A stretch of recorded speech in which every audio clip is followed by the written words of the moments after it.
Welcome to the EW Reunion's United at Home series, where we're hoping to bring a little bit of relief into your homes during these complicated times and also raise some funds for several COVID-19 related efforts. This week is a celebration of the iconic soap opera All My Children. We've brought so many members of the cast together, and they've chosen to support Feeding America, which is putting food on the tables of families and those affected by the pandemic across the country. If you're able to donate, please visit ew.com/allmychildrenreunion. And now sit back and enjoy our return to Pine Valley. The following program, modern style.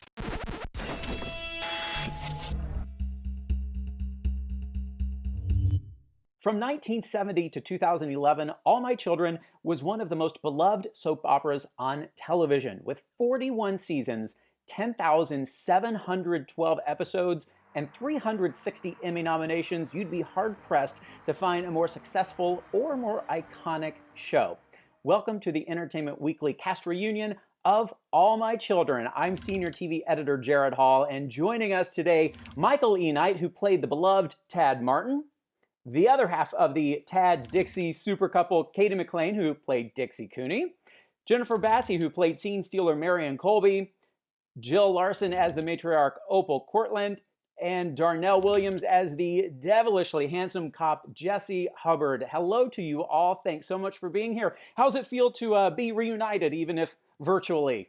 Wonderful. This is great. Really it was wild. such a pleasant surprise. I've never done anything like this before. I'm younger. I'm so nervous. No, don't be nervous. This is going to be not in a bad way, in a Sure. good way. It's like my pulse is up or something. Well, that's great. We're so glad all of you are here. And you know, to start this off, we want to kind of start it off where the show began. So I would love for each of you just to go through and describe, upon first learning about your character, upon the first read or a casting director telling you about your character, what were you most intrigued by, be it the story arc or the personality description? I was just thinking, my introduction was my cousins who lived in New Jersey. I was out of a circle in the square, and my first recollection was watching, going to their house in New Jersey, because they said, I got a audition, and they were fans. They videotaped it, and I said, I got an audition for this guy, Tad Martin. Do you know who this is? And they were like, oh yeah. So I went out to their house in Montclair, and I spent an entire Saturday watching videotapes. It was the first time I saw Darnell. And they spent the entire day sort of filling me in on who these people were, and she's after your sister, and this is her best friend, and they were on the run, and da-da-da-da-da. So, that was 1982. So that's when I first saw Darnell. Yeah. Cady, how about you? Your first impressions of Dixie? Oh boy. I love that she was a Southerner. I love Southerners. I love that she came from a small town in West Virginia. There's a movie called Coal Miner's Daughter that I had seen, and I really based the accent on Sissy Spacek's rendition of Loretta Lynn. Yeah. And so it's a little steal of a steal. And I love the opportunity to try to show a small town girl in a very, sophisticated city like Pine Valley, and such as it was, that really appealed to me. Her desire to try to, make a better life for herself and her family, and then of course she made terrible decisions all along the way until she met Tad, and that was the best decision she ever made. Jennifer. Please tell me about this Marian Colby. What intrigued you so much? Well, I never auditioned for this part. It's the first time, I think, the first time I got a job without auditioning. I was called in, and I met Jackie Babin, and the producer of art at that time. And she said, if you get this role, you're going to have to sleep with a 19-year-old. Think you can handle that? I said, well, if he can handle it, I can handle it. And she said, okay. She said, I like your skirt. I said, I got it. She said, don't tell me I don't like skirts. I don't wear them. I said, okay. And she said, I'm going to Bali. You'll probably be on for 3 months. And she left. And I was on and off for 30 years, on and off after that time, playing a, an nymphomaniac alcoholic, just the average, housewife, who slept with everyone's husbands and everyone's whatever. So that's who I was for the time I was there. Jill, what intrigued you so much about Opal? What did you love about her, even just on paper? Well, my story is a little different, although like Jennifer, I didn't audition, but I had known, I was friends with Dorothy Lyman, who had played Opal prior to me. And although there was a 6-year gap between her playing the part and my own, I had never really seen her on the show. And so I was really a little, I just didn't even know where to begin or who this character was, except I knew that she had gotten a lot of attention when she was played by Dorothy. And I asked Joan D'Incheco, I said, are there tapes or something I could see that would give me some sense of who she was? And she said, no, we want you to play her the way you would play her. And I thought, but who is she? And I would tell people that I'd been cast in this role, and they'd go, oh my God, Opal, oh, she's so fantastic. She wears huge earrings. And that was really all the information I had. And I thought, well, I can't act earrings. So I was pretty nervous about it. And then I came in for a costume fitting. And Carol Lucan brought in these latex and glitter pants, and it was 89, so big shoulder pads and a boa and all kinds of stuff. And I thought, oh, okay, I got it now. I understand a little better who it is. And in a way, I think, and then I came to the set, and Cady very generously showed me around the set and introduced me to everybody. And I met Michael, and Michael said, so are you funny? And I said, well, I have been in my life. I don't know, but, and so the first couple of days I was really just winging it, trying to just figure out who this was and where she fit in and everything else. But little by little, I found my way into Pine Valley, and it was one of the greatest things that ever happened to me. Certainly, I'm sure. So, Darnell, what was your first impression of Jessie? So, I mean, I guess my first impression, I was overwhelmed with joy. Not necessarily because of Jessie, but because of the job. It was one of my first major contract jobs outside of theater. And it was a woohoo moment. I mean, I was walking on cloud 9, I just remember getting the news, and it was a month before I started. And I just remember being on a high for 30 days because I was about to start this job in a character that I had been working on, for years, because basically, young Black actors were chewing gum and throwing around basketballs. And so I was ready for this kid.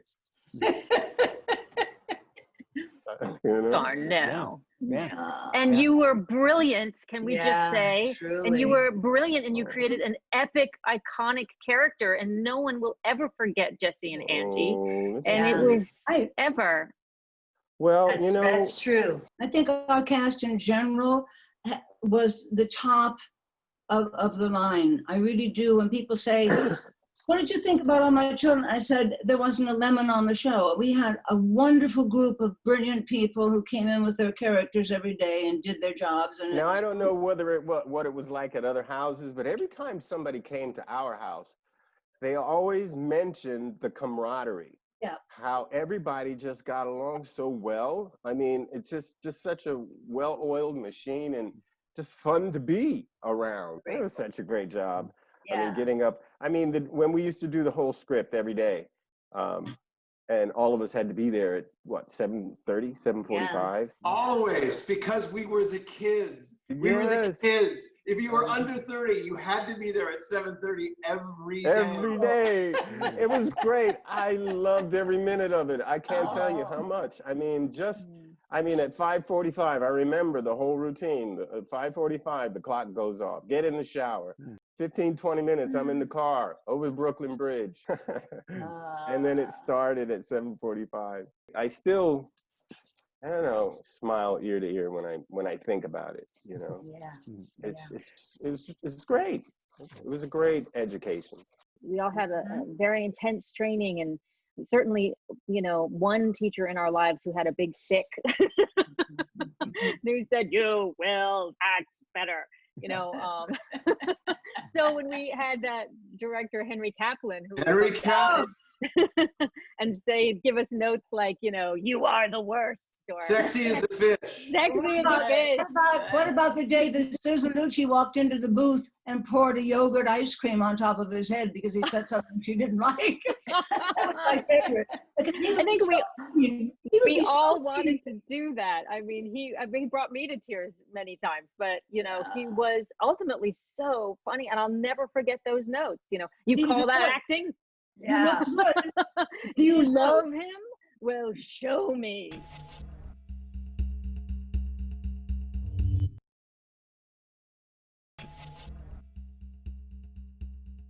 Michael and Cady, if you can recall and go back to that, the chemistry reads, because those must have been so important given how this couple was being set up. We didn't have one. We weren't, you know, created. We were an accident. We were an accident. Wow. Yeah. Okay. Yeah, and he was supposed to kind of save me. I think I was working with David Canary, and Dixie was seducing Adam to get him away from his wife Brooke, because you know she was making in her bad decision, you know, years. And Mike, do you remember what Tad was investigating, or was he just there as a friend? Do you remember that story? No, all I remember is the first scene that I did with you in the dress shop, and we were supposed to be. I think I was supposed to be your talk to, which in those days was somebody. It's a Shakespearean thing. Right. And basically, I think we need to give Dixie a narrative. So these two are outsiders. They're sort of the bad kids that everybody looks down on. So we're going to get them together. So she'll have a friend. And I think there was just something that clicks. The thing about soaps is they go with what works. Back in the day when we really worked, they find what works and then they just run with it. And after that day, I think we sort of, after that one scene, we sort of had our own gravitational pull, you know, and it just sort of like, and then it turned into, you know, 20 years, you know, of work, which was great for me. Jill, I wanted to also ask you, you know, we were talking about some of the relationships. One of the major ones was, of course, between Opal and Erica. What did you think was the key to that bond that you and Susan Lucci created, and to get it to last all those years? Well, I think the key was the fact that she'd never had a girlfriend, and that it was kind of that I brought the heart to a woman who had really all of her cachet was through conquering men, and that Opal had a lot of heart and no editing facility, so she would say anything, oftentimes inappropriately, and it opened Erica up, I think, and gave her permission to sort of really have someone that she could count on no matter what, you know, despite all of this, you know, revolving door of men that were coming in and out of her life. And so, yeah, I think it was that. But we had a lot of great times. She and I both knew a lot of Broadway musicals, and we would share a song before shooting a scene from time to time and stuff like that. And Had great times when I first came on, working to keep Michael and Cady apart. You were supposed to split up Tad and Dixie. Well, are they hitched yet? I don't seem to see that they are hitched yet. That's why I came to Pine Valley. Was Palmer hired Opal. And then the writers got to say, we get to write all of our favorite mother-in-law stories for you, because they moved me in with the two of you. And so, yeah, there were a lot of great stories. I think Agnes Nixon was brilliant because we were the first show to do an AIDS storyline and a lesbian storyline and a homosexual storyline, and I can go down the list of the firsts that all my children did. And David Canary, to me, was not only a great actor, but a great human being. I mean, he was just, had a heart as big as the planet and was a gem of a human being. We were all lucky to have him, and he's very missed. Well, you set that up perfectly for my next question. I was going to ask, what memories immediately come to mind when all of you think of your time working with him? He was solid. He was always there. He always cared. He was very giving. He always made you feel good about yourself. He would say, "Oh my gosh, I love working with you." And you know, he made everyone feel. You know, when you were with David, you felt better about yourself. That's a rare thing to have, you know. And he was a gentleman, and he cared. He always said, "Let's go rehearse by the window," you know. And we'd always. I love that about him. He was a top professional and a funny, wonderful human being, and I miss him. I think in a way David set the tone. He was, you know, just like what Jennifer was saying, he was such a professional. He was always so kind. To everyone, asking how you are, you know, asking about, knowing little details about your life.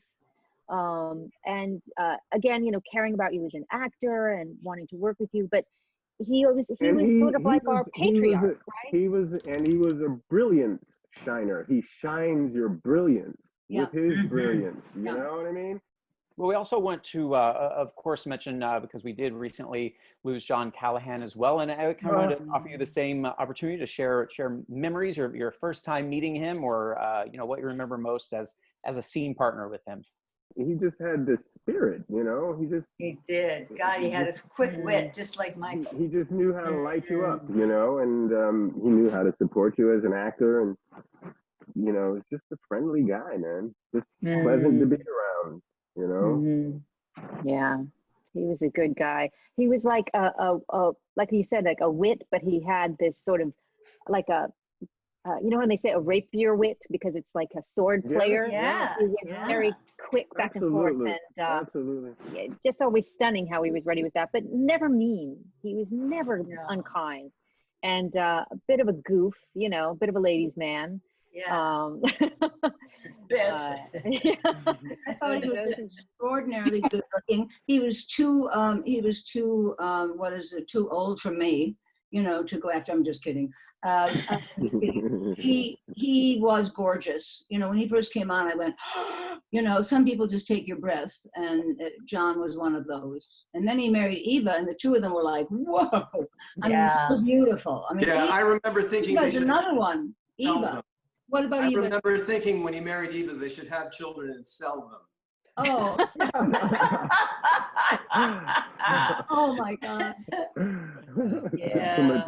She was beautiful, and she had a body that would stop traffic anywhere in the world. But she was also funny and had a great mind as well. So I mean, that's great. And a great heart, a very generous and kind heart. But she's not dead. No, she's not. I was getting ready to say, and she still does. Yeah.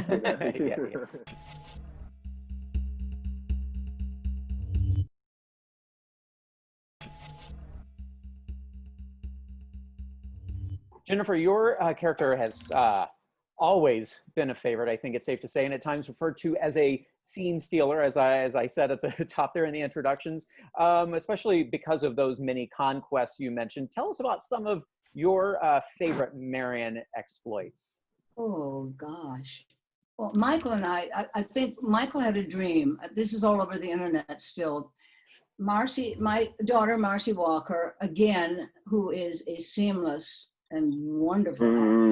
Oh my God. She was amazing. Walker. She said, I want to tease Michael. I want him to wake up with you in bed with him. I was married to Stuart at that point, and I was pretty straight then. I wasn't messing around at all. In fact, I wasn't messing around at all. And it was hysterically funny. He ended up carrying me around on his back and screaming and yelling. We ended up, it was really a funny scene. He woke up and he was like in a horror movie, seeing me again. And I think one of the funniest scenes, but very heartbreaking, was when Adam tried to destroy my marriage to his twin brother, Stuart.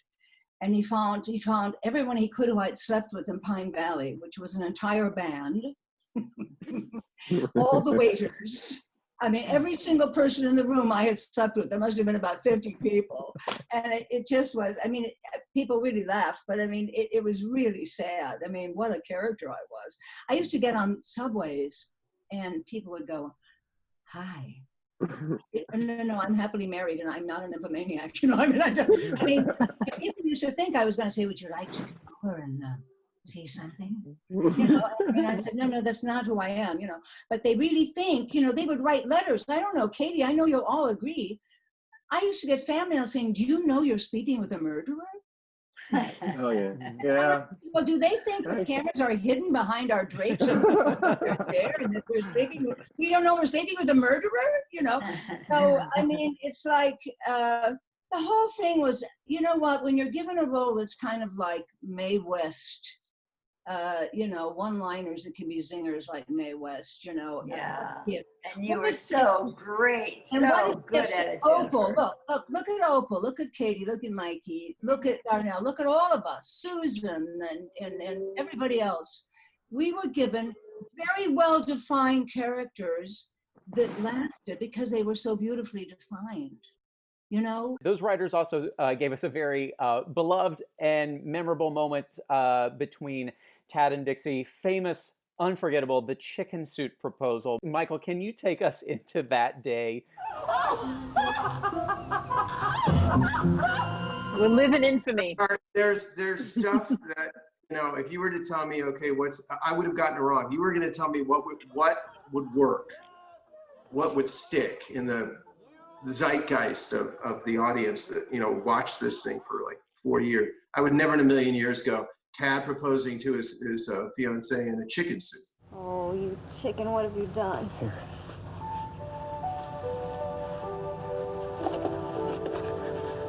Which I remember, I thought it was just, I thought, you know, it's like a sight gag. Why do that? And we ended up, Cady, we were on the run, and I think there was a thing, we had a thing about chicken fingers. Like we used to love to eat chicken fingers together. Yeah, it was part of our early courtship or getting to know each other. It was one of those sweetnesses that we had. Yeah. And to this day, if you Google me on all my children, that freaking picture comes up of me and with these big oversized red feet and stuff. And Cady just sent me a really wonderful copy of it where she's leaning over and she's dressed in this beautiful cocktail dress and stuff. And I look like something that escaped from the circus, but you know. You know, I actually watched that scene. Someone sent it to me or it popped up or somehow or other. And not only was it a beautiful like setup. So James Mitchell, you know, it was at Palmer Cortland's house, and Lainey, who was Paige Turco at the time, and Will, who was Lonnie Quinn at the time. We were all having this dinner, and Dixie had lost her son to Adam. And so she was really, really depressed. I'm sorry I've been such a grouch. I mean, when Myra served the chicken fingers and then you showed up in this suit. And that was the setup. Tad was trying to cheer her up and make her laugh. Some terrible things have happened, but some wonderful things have happened too. I found you. Because she'd just really gone into this depression about losing her son, custody of her son. And so that setup was more than just like the sight gag. It was his love, you know, that he was showing, that he would do something so ridiculous to make this woman that he loved laugh again and have hope again for her life. All I want to do is to make you and that baby happy for the rest of my life. And that, I think, is why it just you know, it's what a man does who loves a woman and wants to give her joy in maybe the worst of times. And, you know, it was deeply romantic, really.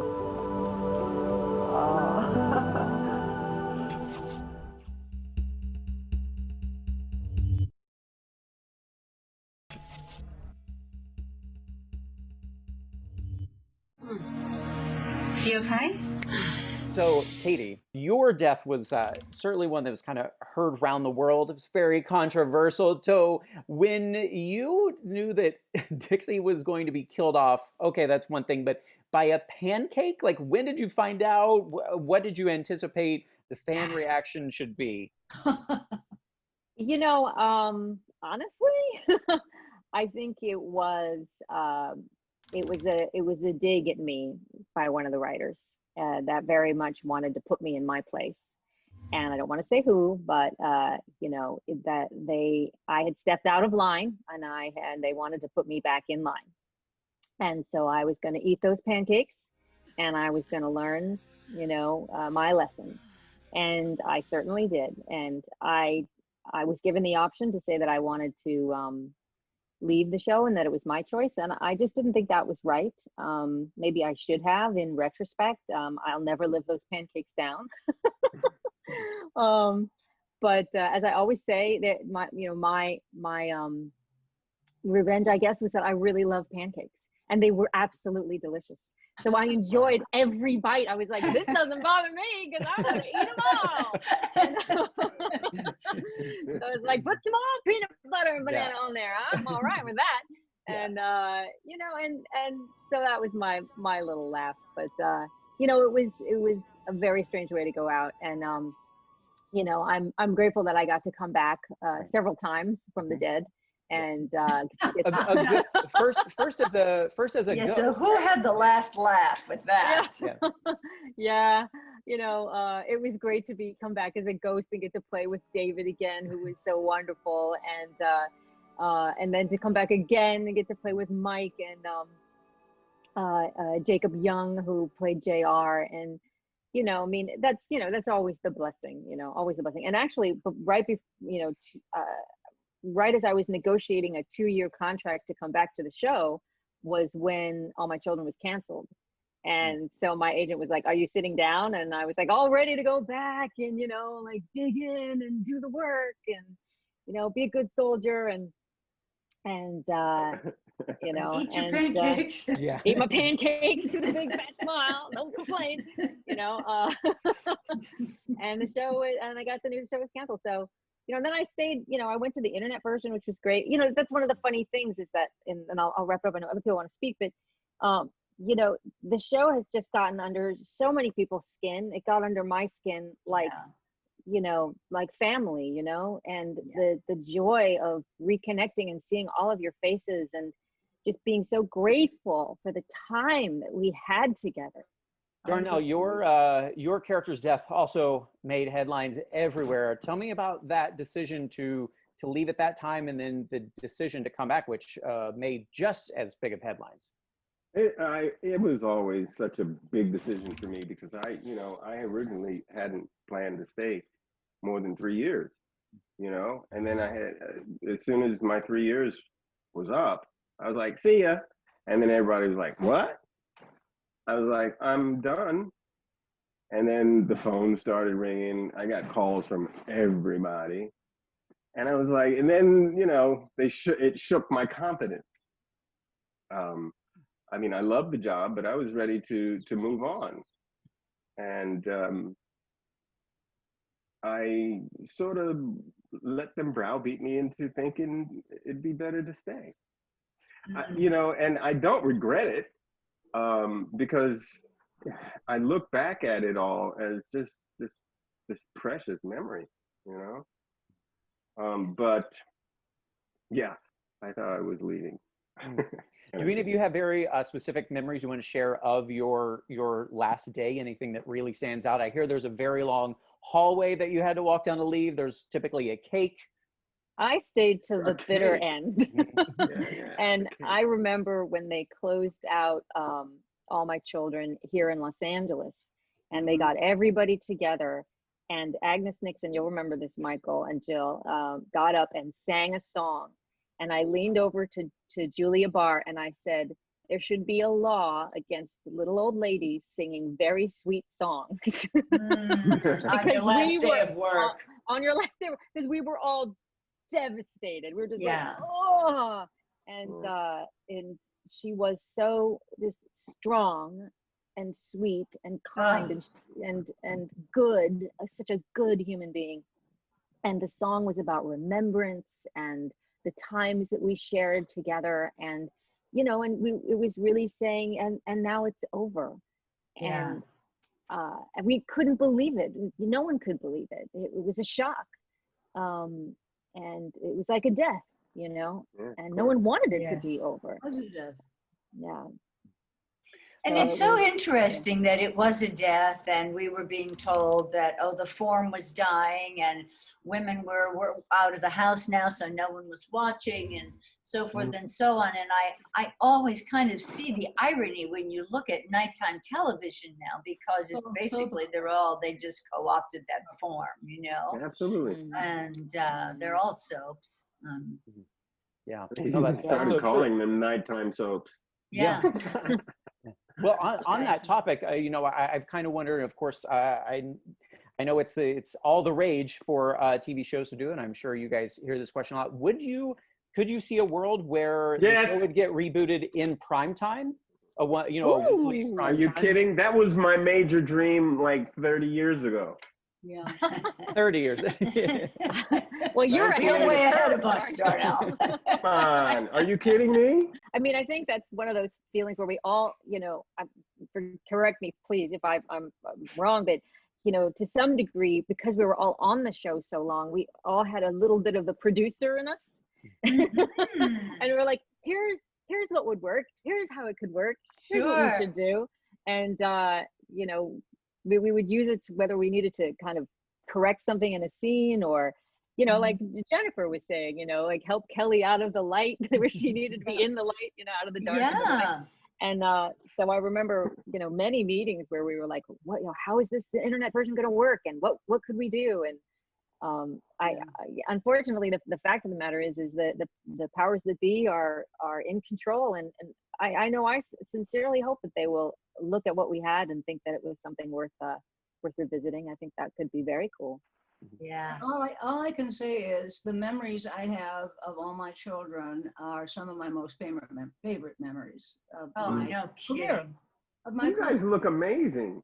It's been darling, after 2 facelifts and all the hormones I'm taking. Well, the last question I have, and it's a big one, but hopefully through the years, it's something you've maybe even personally reflected on. What is the legacy of All My Children? I would say that it's family. I think that, in fact, I have it right here. This is the thing that Agnes wrote. The great and the least, the weak and the strong, the rich and the poor, in sickness and health, in joy and sorrow, in tragedy and triumph, you are all my children. Agnes Nixon. And she really wrote with that kind of heart and that kind of integrity. And despite all the marvelous and wacky and zany humor and situations and everything else, there was always real heart. And as you say, the very always contemporary and always pushing the boundaries about contemporary issues. When we were going to have, I can't remember it, Chris Bruno. Wow, I think that's the right name. Played the high school history teacher who's going to come out. Right. And they said, you're going to be the homophobe. And I said, oh, really? Yes, because once you have your realization, and once you have a turnabout, we have the chance of bringing people from below the Mason-Dixon line to a new kind of consideration about this issue. So there was that kind of forethought going into the writing of those stories. Right.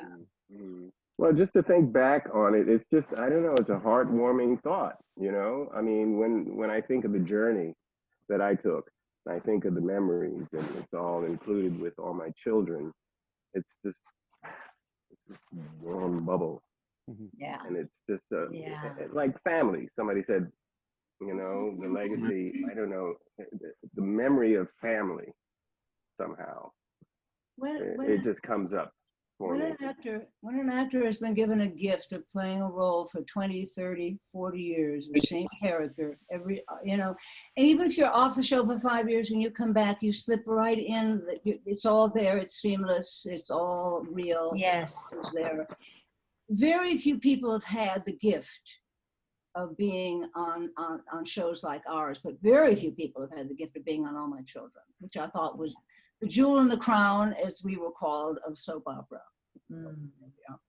My recollection is Aggie. As a matter of fact, my memory, I knew we were going down for years, I have to be honest, when Agnes sold the show, because Aggie, I remember, she was a friend, she was my mentor, she gave me a life, and she protected me, she protected my character for years.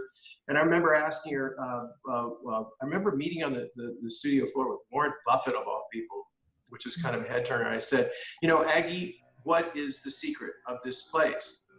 And it sort of goes along with what Darnell was saying. She said, the secret of this place is Pine Valley's place I wanted to grow up and didn't have a chance to.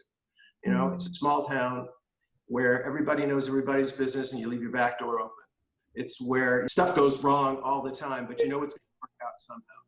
You know, and she was a master storyteller. She knew how to put Susan and Jilly together and stuff. She could take it, or me and Cady, she could see the eccentric and things and go, yeah, do that. I love what Michael said about Agnes as a storyteller. And I think that is definitely the legacy, is the power of great storytelling on an audience over an extended period of time. And what can happen when a network gets behind that storyteller and lets them do what they know is great, what they know is right. And there was trust happening there. And that also came down from the top, trust in the head writer, trust in the writing team, trust in the producers, trust in us as actors to bring the stories to life. And I think because of that trust in us, that transferred to the audience and to the fans. And they felt us all giving 100% in order to make those stories come to life. And they were so grateful too, you know, to be on the receiving end of that. And it was also love, you know. One of the tools I used to be able to do scenes that were very difficult was to think about someone watching the show who had gone through that very thing, whether they were in the hospital or they lost a child or they had a miscarriage or the child was taken from them. That kind of hyper empathy allowed me to drop in. You know, I felt I had a responsibility to those people to portray their life in some way. And then sometimes even on the flip side with Mike, we had a responsibility to entertain or make them laugh or give them a break, just kind of like what we're doing now, you know, like it's an extension of love, you know, that's what we're doing. We're trying to give love and hope to people and talk about the good in life and things worth living for. And family is one of those things, you know, whether or not you're related or married or not, like the human family is something worth fighting for, and our collective goodness. It's really important. So All My Children's sort of encapsulated that. That is great. Well, you guys, that is that's all. That's it. That's a wrap. That's all, folks. Yes, it is. And thank you all so much. Thank you so much. Hey guys. Oh, great. I love you all. It is great seeing you all again.